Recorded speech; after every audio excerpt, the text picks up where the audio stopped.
Don't you ever motherfucker come for me. Don't you ever motherfucker call the police or nothing on me. He about to regret. What did he do? What did he do? And I'm about to catch some motherfucking spill tonight. You hear me? Now it's time to summon the fucking devil. This person right here, I have already tied and did the knots. I have already placed the heart. I have already put the picture, the arms, the legs. I already did it. We have to sit and let this burn a little bit. Then you're gonna see me do something with this in my hands. Don't say nothing. I'm about to start talking. I just miss them. I miss the love of my life.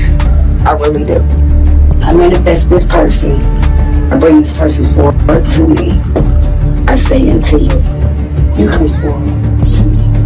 You come back. Don't play. We are here to do something intelligent, unique, and beautiful. I'm not here to harm you or hurt you. I'm here to love you with all my heart. I'm having good intentions with you, honey. I see you every day. I see you through my dreams. I feel you. I can send my spirit over to you and touch you, and there's nothing that you can do but sit there and take it. I poured up and you were sitting in the house. You ain't going nowhere without you just sitting right here. Don't move. I'll summon you to be here. We have to let this burn out. We cannot blow this out. We have to let everything be like this. It has to go out on its own.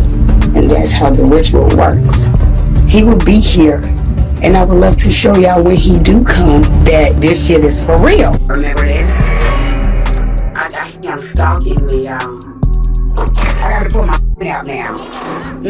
I got that in my house the other day. I heard his engine. I said, I opened my window. And oh my God, he must know me so well. Because guess what? I was sent for you when I want you to come. You came when I needed you to come. When I needed you to come, you came exactly where I needed you to be at. So all the people that say, oh, she doing voodoo. Guess what? It works. Oh, if y'all want a little spell cast, call me. I send spirits after people. I can't show up here and there. So, I don't know if y'all remember me telling y'all that my ex kept popping up to my house after I did a couple of spells, right? This is assault. It's a couple of pages. That's another one for trespassing. I didn't do these. Then my other one is for harassment, but I haven't did anything. I plead the fifth. So that's why all of y'all that keep saying y'all want to do voodoo on people, you might get in legal trouble. Be careful. Please tell me y'all have seen this video circulating. Do y'all see what's happening here? Like, do y'all understand what's going on in this situation? Astaghfirullah.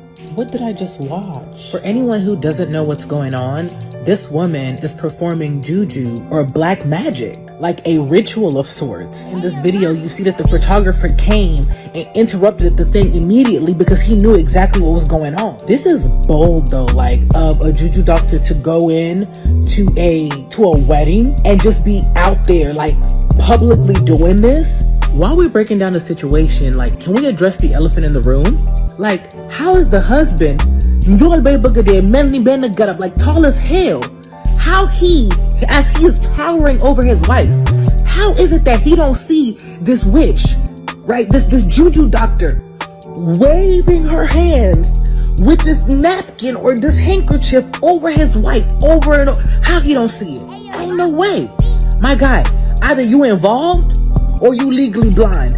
One or the other. And I don't know, right? Maybe the juju got the husband and it was the juju that blinded the husband so he didn't see what was going on. And this juju doctor was invisible. Y'all ever hear of the woman who in the 70s, 80s, 90s was using voodoo to evade police, control men, unalive 3 of her lovers, and use the new lover to unalive the previous lover? This full story is uploaded to YouTube and live right now. So on today's episode of The Old and the Reckless, we have Josephine Gray. Josephine was born in 1946 in Maryland. She was a janitor and sis was that girl. She eluded sensuality. She kept a man in a bag and she was married to a man named Norman Stibling, and they have 5 children. And even though she was married to Norman, she always kept a sneaky link. She met a man by the name of Robert Gray while working part-time cleaning offices. She did work for Montgomery County Public School District as a janitor, but she decided to pick up like a little side income and ended up finding her new man. Problem is that Josephine was married and Robert was married. Robert was in his early 30s. He was a doting father to 6 children and a wonderful husband to a woman named Frances, who would later say that things just wasn't right with Robert once he met Josephine. Even weirder, whenever Robert was away from Josephine, he went back to his old self. When he had spent time away from this woman, his personality came back. Whereas when he was underneath her left titty, he would be acting weird, distant, and just very, very odd. Josephine is still married to Norman, but they are going through it, honey. Norman is complaining to his family and friends that he felt like he was in danger for his life and that Josephine was plotting to unalive him. He also told his family and friends that she was practicing voodoo on him and had his name in spell jars. He alienated himself from his family, from his friends, but what was most daunting and confusing is that he totally abandoned his children. His wife Frances even commented that Josephine had him under a spell and literally was putting items in his food to keep him under control. Now, of course, this sounds crazy. This is the wife, she's the mistress, but little known fact at the time was that Josephine was actually a voodoo practitioner. There are other situations that happened with Norman that kind of explain better why he thought this, but y'all are gonna have to go to YouTube. But let's just say at the end, Norman was so like out of his mind. At the end of his life, he was scratching his face to shreds to the point of bleeding. He had lost his mind and he was super paranoid. And one night, Norman's worst fears, his children and family's worst fears, were brought to fruition when they found him on the side of a road with a pew-pew wound to the side of his head. Now, what was weird is that at first they thought this was a robbery gone wrong, but then they looked a little bit closer and seen that he had been smoking cigarettes, chain smoking cigarettes, and there was a little pile outside his car as if he was conversing with someone that he was familiar with. So then they go back to Josephine, probably thinking how insensitive for police to question a grieving wife. That's because 2 people walked into the police station and said that Josephine Gray was absolutely responsible for Norman Stibling's death, and that Josephine had offered them $5,000 a couple weeks prior to Norman's death to unalive him. Police thought, okay, this is an open shut case. We got who's responsible. It is what it is, right? That is until the 2 witnesses disappeared off the face of the earth. Y'all catch where I'm going with this, right? This time, it was known fact that Josephine was practicing voodoo, doing banishing spells, doing close your mouth spells on people, keeping people at bay, keeping the police and witnesses at bay. So, of course, they had nothing. Josephine and Robert collected $15,000 for Norman's death, which is about $85,000 to $100,000 today. Josephine and Robert used the money to have a lavish wedding and to put a down payment on a house. They eventually had a child together, their only shared child, and this was Josephine's 6th child and Robert's 7th. But Robert's marriage to Josephine wasn't really a happy one either. He began to tell his family, his children, his friends, some of the same things that Norman did. You know, about Josephine practicing voodoo on him being afraid she had attacked him with a knife at some point. It was out of control. It only was going to get worse, y'all. In the 1980s, Josephine volunteered to take her kid cousin in, who was from Brooklyn, New York, who was going down a bad path, okay?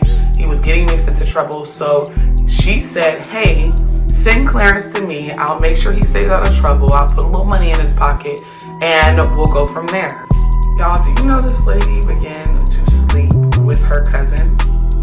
She groomed him and began a spicy affair with him in the late 1980s. She was absolutely a predator in more than one way. She also started doing spells on him. And before you know it, oh, Robert, he was on the chopping block. And like I said, there's more details to this. Go to my YouTube channel. It is in my link tree. It had gotten so bad that Robert decided to move out and get his own apartment. Okay?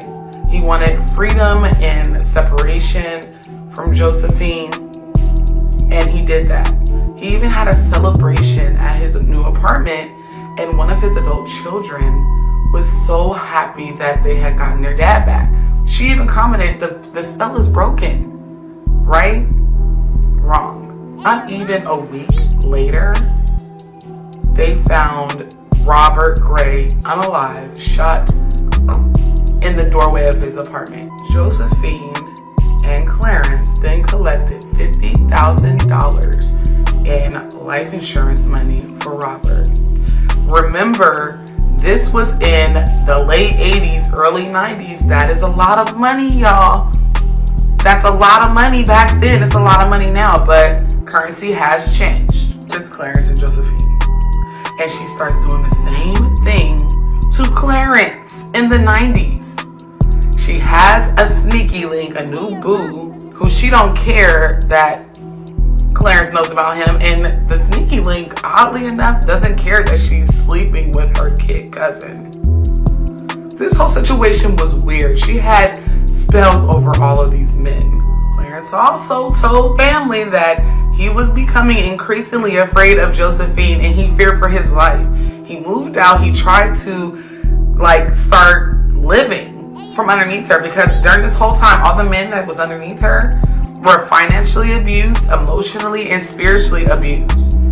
I mean, he moved out, got a job with Loomis, had a baby, all of the good things. But that job with Loomis, just remember that, because he had a life insurance policy that he accidentally let lapse, meaning that if he didn't pay it, he only had 60 days of coverage, and that was a problem for Josephine. She had to get rid of this little boy. I have officially run out of time. Go to my YouTube channel to finish up this story. It is Chef's Kiss, the great mixture of incest, murder, lies, and spiritual work. Y'all do good. Be good. Story time about the time I got cursed by another hoodoo. Quick break between sending one-on-one readings. Thanks again for all your bookings, guys. Oh, also, don't mind my face. I went to a new esthetician yesterday, and needless to say, I will not be going back. But yeah, anyway, I had just gotten out of a situationship, and I was like, I just need to get back on the horse. I need to just hook up somewhere. I need to participate in hookup culture for once. I'm going out for one purpose tonight. So I went to this house party, and I was having a really great conversation with this one person. And so by the end of the night, and there was a lot of drinking, but there were no consent issues here. But yeah, by the end of the night, I was really drunkity drunk. And the person I hit it off with, they were a roommate of the person who was throwing the party. So we went back to their room and we're making out. Great. And then oh my god. So halfway into us making out, right, I'm laying on the bed, and behind their bed is a window. And I look up and I almost lost my mind. There was a little jar on the windowsill. Oh my god, I can't even. I think if you practice hoodoo, there's literally nothing more fucking terrifying than a fucking unidentified jar, bro. What the fuck? And I said, hey, what the fuck is that on your windowsill? He goes, oh, that's a good luck jar my girlfriend made. And I said, are you in an open relationship? And he was like, well, I mean, technically no, but my girlfriend knows that I'm a polygamous person. Which is I'm not even gonna get into the patriarchy today. But I'm like, I don't know so you're not in an open relationship. I was like, first off, that right there explains the fucking jar. She know you. And so I said, are you super sure that is a good luck jar? There's nothing else in there? He's like, yeah. I was like, why am I asking you, you fucking idiot? And I said, hey, do you know what hoodoo is? And he was like, yeah, my girlfriend practices hoodoo. I was like, period. Okay, great. Confirm all terror and doubt. I was like, all right, look here. It's like 4 a.m. and I am shit-faced and I cannot drive home and it's scary outside. So I'm gonna sleep here. But like, I'm just gonna sleep here. And even that I had doubts about. I was like, low-key, this is already fucking too late. This is for anything that touches his fucking bed. It doesn't matter what has occurred. And I was right. Because when I tell you that for 14 days straight afterwards, I had the worst night terrors that any person can like imagine. Like, that shit was horrible. Like, I stayed up 2 days straight just to avoid that shit. That's a badass witch.